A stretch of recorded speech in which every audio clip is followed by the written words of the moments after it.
I So, mean, so sorry, you were saying the market's crazy.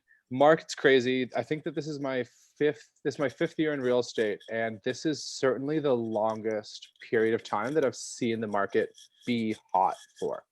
Like maybe you experienced a similar thing where like the spring market like started super early pre-COVID. Yeah, Like in Hamilton, our spring market started in like February. yeah, That's when we started, like it was for about a year and a half, 2 years, we were seeing a really balanced market. And then like February, which my personal business really picked up for some reason. I had a whole bunch of people that wanted to move right around that time, and there was like a slowdown for like a 2 week period when COVID like first started at the height of uncertainty. yeah, And but it's just been rapid pace ever since. yeah, It's almost frustrating now when I see homes that aren't holding off offers, yeah, because they still end up going way over yeah. asking, but my clients don't have time to go see them. No, for sure. Yeah, and it's impossible to manage expectations properly in a market like this, right? It's very difficult. I'm very lucky. I set expectations really quickly Right. with my buyers and my sellers. It's really easy to set expectations for sellers right now. Yeah, Clean your house up, we'll hold off offers, and you'll get way more than what you thought. yeah, But buyers I love working with buyers, especially first time buyers. Like that yeah, that's very much my vibe. I love the educational aspect of it. I love yeah, helping make people's lives easier through real estate. yeah, And it's really difficult to set expectations for buyers right now, because I have fully qualified buyers and we're putting in offers, and people, I always tell people that there are three prices for a home. There's going to be the listing price, the market value, and what someone's willing to pay. yeah, And my job is to figure out what that market value is and hope that they're not getting their hopes up based off of the listing price. yeah, But what someone's willing to pay can be completely outrageous, yeah, and it's frustrating.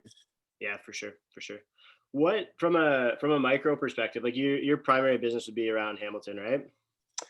Yeah, my primary business is definitely Hamilton, primarily downtown.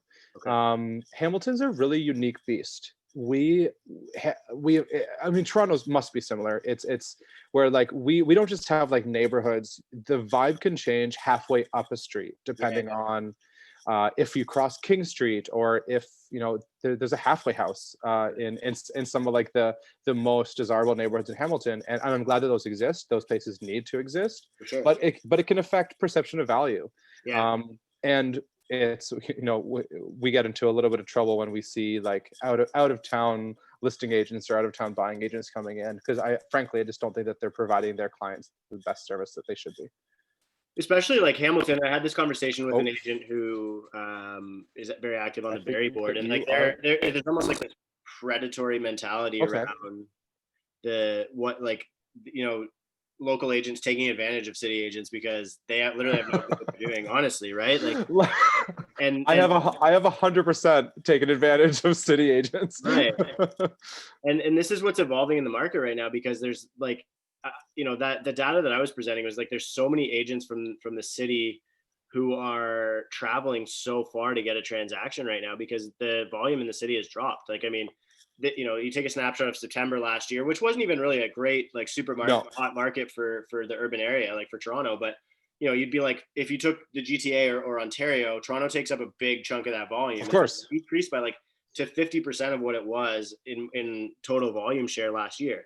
And Yeah, you map, like, I don't know if you saw the maps that I was doing on Twitter, but like of those course. basically people are now doubling the amount of kilometers that they're traveling. So on average, Yeah, basically the amount of urban transactions have decreased to 50% of what they were, and agents are traveling twice as far now. So, yeah. and I guess it's interesting that you mentioned that, because my question would be, is this creating, like, has it broken the market? Like, if I look back to 2017, when right before the foreign home ownership tax went into place, Yeah. all of these agents were coming from urban areas, like Toronto agents were coming and buying up in Georgina as an example, and that's where the bloodbaths were really happening, because they had absolutely no idea what product they were looking at. Right. Same thing happening out there. Um, I honestly, frankly, I am not seeing as I I think that you can trick your clients into them thinking that you know more about an area when you're coming out of area. So like Right. if Toronto agents come into Hamilton, I think that you can trick your clients into thinking that you know more about the area just by telling them to offer more money. Right. And I think that it's not. I don't think that it helps the consumer. Right. I get that, these agents got to pay their bills, and everyone and their uncle is a realtor these days. Yeah. But it's frustrating for agents like myself, and I'm sure like yourself as well, where like it's just like some of the nuances that you pick up trading in a certain area every single day. Yeah. Things like average commission, irrevocability, even deposit amount. Yeah. Like Yeah. I'll see a listing and it'll ask for a 5% deposit, and I'll say, oh, that's a Toronto agent. Right. Like I know that right away. Yeah. Because in Hamilton, we just don't do that. Yeah. So it's, as a local agent who, right away I'm thinking, well, I probably have more access to sales history than they do. I Yeah. probably know the area better than they do. Frankly, like I've mentioned, I take advantage when I can, because that's what benefits my clients. Well, I mean, that's the natural selection of the market, right? Like, Yep. people have the option to work with a local agent with expertise. And yeah, I mean, like, this is where a lot of these people are overpaying. Or if an out of town agent is listing it as an example, they're like only putting it Yep. on Drab, maybe you get a better shot for a local buyer, right? Yep. It's definitely been the case, at least one or two times. Right. Right. What kind of trends are you seeing like in the profile of buyers moving? Because Hamilton, I would identify as like, pretty urban area, right? Yeah. And we've seen a lot of volume moving to the suburbs, but you get sort of almost like this US style city in Hamilton that, it's not as dense as Toronto, No. and you sort of get a little bit more of a suburban lifestyle, a little bit more of like you get the peace, but you also get the hustle and bustle. And I think Yeah. Hamilton's also got like a little bit of more of a young social scene, I would say, like in regards to, causes and stuff like that. Like, I think Yeah. it seems like a much more, I don't know the word, but just connected place, right? Like intimate. Yeah, I 100% agree with the identification that it's intimate. I, as a realtor, but also as someone who's active in like that like young social scene, me Yeah. and my partner plan events in Hamilton, Right. specifically like queer and safer space events. Awesome. Which is crazy, because I don't know if you know this, Hamilton doesn't even have any specific queer or gay bars. Right. Okay. So being someone who's like lent a little bit on like that half, and then also seeing like the real estate side, I agree. It's like there's Hamilton feels more real. Right. And that's an identification that I'm getting from a lot of my clients that are moving from Toronto too, or maybe when they were kids or teenagers, spent some time in Hamilton and then ended up moving to the big city. But like Hamilton feels gritty. That's Yeah. what, which a lot of people, especially young people, I think like identify with and want to be part of. Yeah. But on the other hand, I'm also starting to see a lot more people kind of hedge their bets when it comes to leaving Toronto, specifically Toronto for Hamilton. Right. Like I've got a couple clients that either own or rent in Toronto, and they want to rent out their condo in Toronto and then buy in Hamilton. Yeah. And it's not the full on leaving the city, moving to somewhere else. And I think that that's because if coronavirus has taught us anything, it's that we don't know what the future will hold. Yeah. And you have these people that are established in a city, and now they have other opportunities, because they can work from home, or they've lost their job and they have to find a new one. So it's like Toronto to Hamilton has always been particularly interesting. It's one of the reasons why I love Hamilton so much. And I love visiting Toronto. Yeah. I've lived in Toronto before. My brother and my sister both live there. I really, really, I love the city. But it's from a real estate perspective, it's very interesting to see that. And it's not unexpected, but people are kind of, even with coronavirus, people are hesitant to completely give up their ties there, Yeah. in my experience. Yeah. Yeah. Well, I think that like, and I just talked to Jordan Strinko from Pre Condo. prior to this. It's interesting to see the way that Toronto stacks up in the global context of, like New York's really suffering, San Fran, Yep. Miami, a lot of these other global cities that you would call them, but Toronto seems to actually be suffering less than a lot of those places. So if you want to think about it as like this hub for foreign investment to have a store of value or a safe place to invest, it could actually be like, sure, it doesn't look good in a regional context right now because everybody local is moving out. But in But a global in the context, global context, for all those Hong Kong dollars that want to get out of China after all of these tensions yeah, and find a place to land in the yeah, Commonwealth, it looks good, right? yeah, yeah. Like I can totally see, speaking to your video that you just posted about like the condo market. Yeah. You basically you said like wait if you're thinking about investing in condos, Yeah. because the risk is relatively minimal. I can see this pandemic sort of making Toronto like the new Vancouver, where Right. it's like it's a little bit more affordable. It's still like a really huge hub, and I think that there's going to be some really amazing opportunities for people that are looking at purely at an investment Yeah. standpoint Yeah. Yeah, for in the sure. future. Yeah, I'm already seeing a ton of opportunism from young people who are like, should I get something in Toronto? I'm like, I Right. think, and that's why I started talking about it. And I've I been know. I love that. because it's like you got to try and advise people, right? And it's been so many people asking, right? In regards to the people from the city who are moving there, like what kind of neighborhoods are they looking at? Like I know Aberdeen's really popular with Toronto folk, right? I think, am I wrong there? Or? So I've been working with a lot of, I would say on average about a quarter to a third of my business has been Torontonians moving to Hamilton. Right. Um, Coronavirus has made that lean over to the higher end for sure. For me personally, I'm finding the majority of my clients are not this like typical millennial that the media paints them as with mommy and daddy's money. If you read Toronto Life, Yeah. so and so just bought this $1.6 million cottage, and they go through the entire article, and then at the very end they say, they had a minor inheritance from a Yeah. grandparent or Small something. loan of $1 million. Like exactly. Yeah. So a lot of the people that I'm seeing are people that were looking at or thinking about buying a condo in Toronto Yeah. back when that was what their lifestyle mandated. And now I mean, you always kind of knew, oh, wait, for the same amount as a 1 bedroom plus den, I can get a 3 bedroom in Hamilton. But now it's much more realistic because now they can work from home. So number one, I definitely just want to like smash this idea that like the average Torontonian millennial is like coming with like heavy pockets from mommy and daddy's money. Right.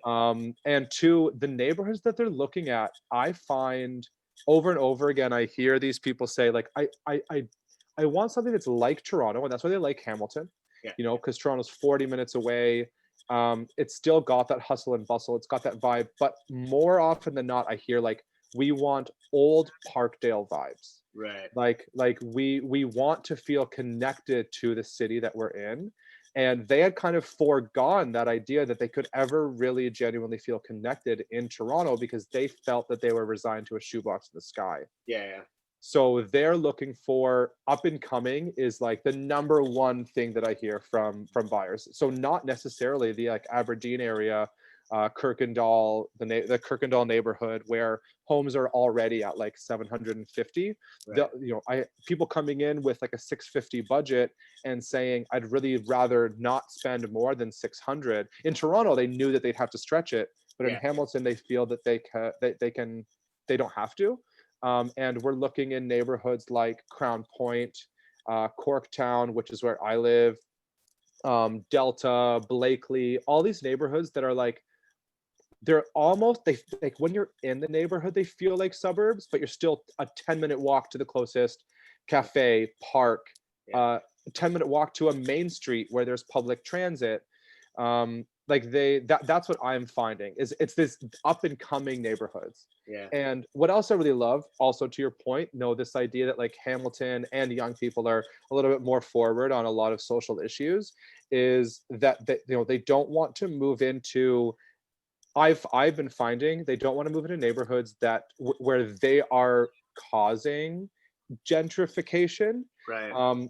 actually, as part of my buyer consultation, because I'm at the point of my business where I can choose who I want to work with, I put in there, I don't like the word gentrification. Gentrification, I think, has a negative connotation. For sure. But I also, I mean, obviously, but I also think that it ignores our community's responsibility to keep everyone Yeah, safe and healthy and homed. for sure. And every single person that I end up dealing with goes, yes, I don't want to send someone out of their home. I Right. want to move in and make that home work for me and make Yeah, my life easier through that. yeah. So you get less of like that sort of like Karen homeowners association stuff that you hear about in the States, like where, Yeah. and I think that I mean, Toronto, like with what I think, I read a lot of like Jane Jacobs. I'm not sure if you're familiar with her, but No, like what, yeah. So she would have been like, she was very like, I guess, second wave feminist and like love it. huge like urban planning critic. Like that's Yeah. really what I read more about from her. But she was in love with Toronto, like just loved the annex and the Yeah, raw the like, annex. vitality of Toronto. And I think what you're describing is like that character that you can't, like they Oh, try and protect it as much you as they can in the froze for city, a but there's second. like, That might be me. yeah, I'm not you good? Uh-oh.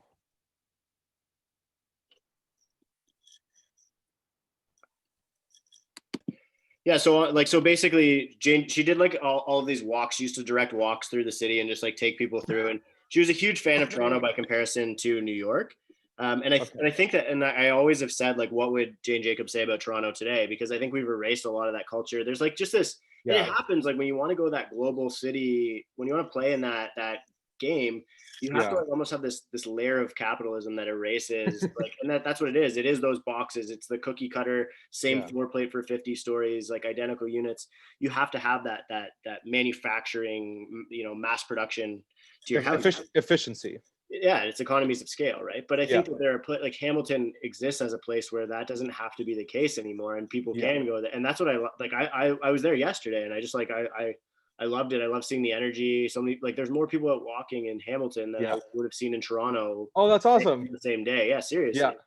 So yeah, it was. I just I can understand the appeal for young people. It's like you get to be a part of a city that's sort of more reflective of where you're at in your life. It's Yeah. young in its life, right? But prior to coronavirus, like one of the reasons that I love Toronto, it's there are certain things that you can do in a city of 1.5 million that you Mhm. can't do in a city of 600,000, Right. right? But I think that what people are starting to realize is that there are certain things that you can do in a city of 600,000 Yeah. that you can't do in a city of 1.5 million. Right. Right. And that's, I mean, I'm an enthusiastic cheerleader for the city of Hamilton. I love our history and our grit, and I love what we have achieved and become, sometimes in spite of the organizations and politics that Yeah. surround us. Yeah. um and yeah, I do genuinely believe that there are things that you can do in Hamilton that you can't do in Toronto. Yeah, for sure. And I think that like the proximity and accessibility has never been better, right? Like Yeah. like you're describing, like yeah, you can't go to a Leafs game or whatever it is, but like that's what an hour away on the train. Like even if you're in the city on a Leafs night, like if you're at Young and Egg, it's going to take you an hour to get downtown anyway, right? Exactly. Like I love I live in downtown. I live in Corktown, and when I have an appointment in East Hamilton, it takes me 15 minutes to get there. Yeah, yeah, Whereas like it takes me 15 minutes to get like from like church to like college now. yeah. You know what I Yeah, mean? no, seriously. This is the thing like that a lot of people misunderstand about the nature of commuting, right? It's like, yeah, just because you're on the TTC, like doesn't mean that like you got to wait for 3 cars during rush hour and then, Yeah. it's going to take you, you're still an hour to get probably downtown to the financial core. Once you're in the city, exactly, Yeah. and you've already commuting there. Yeah. So, I mean, it is interesting, right? And then who are the big, like the most active buyers? Because you said that you get to interview now and be selective. Who like is it a lot of? You mentioned a lot coming from the city. Is there a lot of like migration within Hamilton? People searching for different type of product, and then I guess among that, what are the kind of trade offs that we're seeing? Like, are people thinking, okay, I want more space because I think I'm going to work from home for the next two Right. years or whatever? So from Toronto, like I said, I'm seeing a lot of people that uh oh, pardon me. So I firmly believe that real estate is about making your life easier. Right. That's so if it doesn't do that, it's not the right move. Whether that means renting for a bit, whether that means downsizing, buying an investment property, that's what real estate's supposed to be about. And I'm finding that because of the changes in the big city and in the economy and in work environments, I'm seeing a lot more people from Toronto have realizations about ways that their life could be easier that they had written off before. Like I said, I'm still seeing people kind of like hedge their bets. Either they own a condo. I have a couple clients right now that own condos in Toronto and are looking and are very, very picky because they have to have a threshold in order to get them to leave the condo where they live right now. My brother actually, he's renting. He and his partner are just bought a house out in Halifax, Right. like this like 4,000 square foot 7-bedroom like mansion for $330,000. And to them it's about the adventure because my brother can work from home, and his partner can find a job anywhere, so like it's to them it's like they want to go on the adventure because it's really not going to change their life. But he's also gonna list his apartment for sublet. He's not gonna give it up. Right. Because it's the same kind of like hedging his bets thing that if coronavirus hadn't happened, he probably wouldn't have had the opportunity for. Right. Inside Hamilton, it's I mean, I you talk about the rental market a lot more than I do or than I deal with it, I think, because in Hamilton, because the way the rental market's been going, a lot of people just don't work with realtors. Right. Because you list it on Kijiji and it'll be gone within a week as long as it's like clean and like is priced properly. Yeah. But what the people that are moving in Hamilton, I'm definitely seeing them moving into homes that are making their lives easier given these new conditions, Right. COVID, that they hadn't worried about before. So I have one set of clients where they've actually already moved, and another set where what they want to do is actually bring their family closer together. Right. So they live in one house with their kids. Mom and dad, grandma and grandpa, or just grandma live in another house, and they've sold both properties and amalgamated it into one larger home. Yeah. Because they want to make sure that they can, number one, they can get childcare. Yeah. Because grandma and grandpa or mom and dad are there. Number two, they want to be able to make sure that they can take care of their aging parents. Yeah. I think that's like, because of coronavirus, like I haven't really seen my grandparents in like 6 months. Yeah. But if we lived together, if we were in the same bubble, it would be different. Yeah. And I think that's a lot of people are realizing that. I also had a couple clients where we were looking prior to coronavirus and then after, and a home office became a necessity. Yeah. I think that you touched on this in one of your videos, but I can see going forward a lot more people having home office or third bedroom as a necessity. Yeah. Even if even when there's a vaccine, just because a lot more people realize that they can be working from home now. Yeah, and, I think that and want the space for that. for sure, like this has given us the first time to really experiment with the nature of work from home en masse and whether or not it's going to work for us long term, right? And so now, like, I think a lot of people postpone their priorities, right? It's like, okay, when you're young, it's like, I'm just gonna put my head down and focus on work right now, and I'll go get what I want later. And then it's like, if you in a year or 2 or 5 years, then you go and move out and you get bigger space. Maybe that's when you have kids or whatever, and you go to the burbs. But now it's like people are like, "You good? Did you cut your finger?" I did. I'm gonna. It's just a splinter. All I'm right. okay. Yeah. I Thanks. saw you scrambling there. So anyway, it makes for good content. But I think the dangers of working from home. Yeah, for sure. I think people are becoming more and more like, I think it's given us a chance to pause and reflect and really assess what our needs are in life, right? Yeah, You're sitting at 100%. home and you're just sitting there criticizing your house and resenting it and being like, I wish I had more space or whatever. Like the amount of stuff that you see, you're driving down the road and people just throwing stuff out or whatever, Yeah.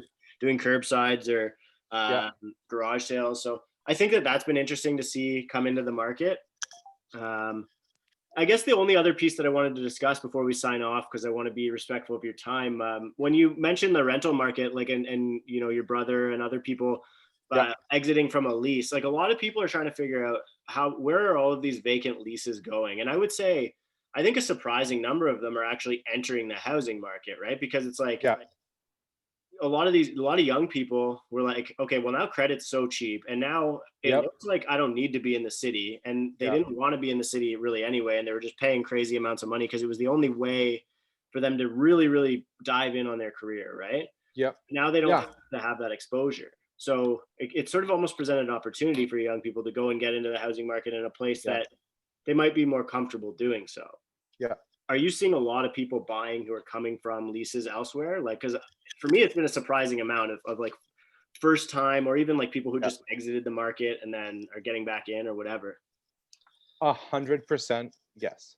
Yeah. I would say more than half of the people of the clients that I've worked with who are moving from Toronto have been first time buyers. Right. That COVID has offered them the opportunity to no longer need to live in a downtown setting. Yeah. Anecdotally, I actually have had a couple friends who've been renting in downtown Toronto and moved to Hamilton and are still renting. Right.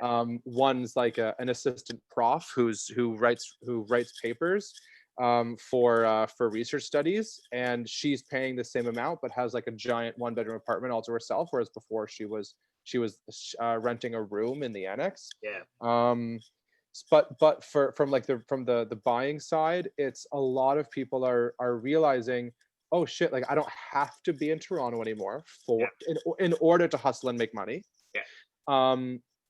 I could buy a condo, but again, I don't need to be in Toronto anymore. Yeah. And it's also interesting to see the demographics of where people came from, because a lot of people that are moving back to Hamilton have ties here already. That's what I'm finding. Yeah. So I'm finding a lot of young couples that are moving here because their parents live in Niagara. And this is a really great middle point because they still want that hustle and bustle and like the fast heartbeat of like a city, and Hamilton meets that. Or they went to school here and then moved out to Toronto or cities around Toronto. I would say that what I've been finding personally is that people it is the reason that people that I'm working with are coming to Hamilton is because of ties here already. Yeah. So I mean, and I don't work in places like Brantford or St. Catharines anymore because they're too far away, or Guelph or Kitchener. But I would imagine that maybe people that are looking out in those areas, and Kitchener is a great place to invest, Guelph as well, buy houses there too. I wonder if it's because of previous ties there that they had resigned themselves to having to give up, and now they're realizing that they don't have to. It could be like that's a really good point, and it's such a qualitative thing that it's almost like impossible to apply Exactly. at that point too. But because like a lot of the people that I see moving to certain areas as well, and even when people are when I was describing like people coming back from renting, you know, like a lot of people going to like the town that they grew up in because their parents are still there, and you know the parents are like, yeah, you know, maybe we'll downsize and we can each buy a smaller house or whatever, and we'll give you money, right? Because you're starting like COVID, I think, has really given us a sense of that like the need for proximity and space and like and connectivity with one another, because we've never felt more like disconnected now that we have to like Zoom all the time and all of this stuff.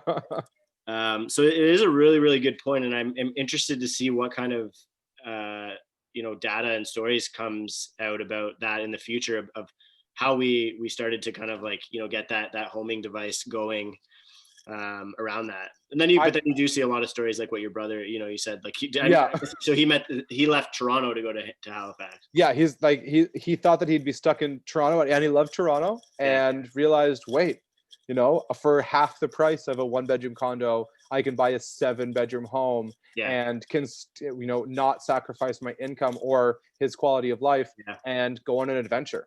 Yeah. And that never would have been offered to him before. Right. I guess before we wrap up, is there anything that you wanted to add that we didn't get a chance to discuss? You know what? I wrote some notes last night.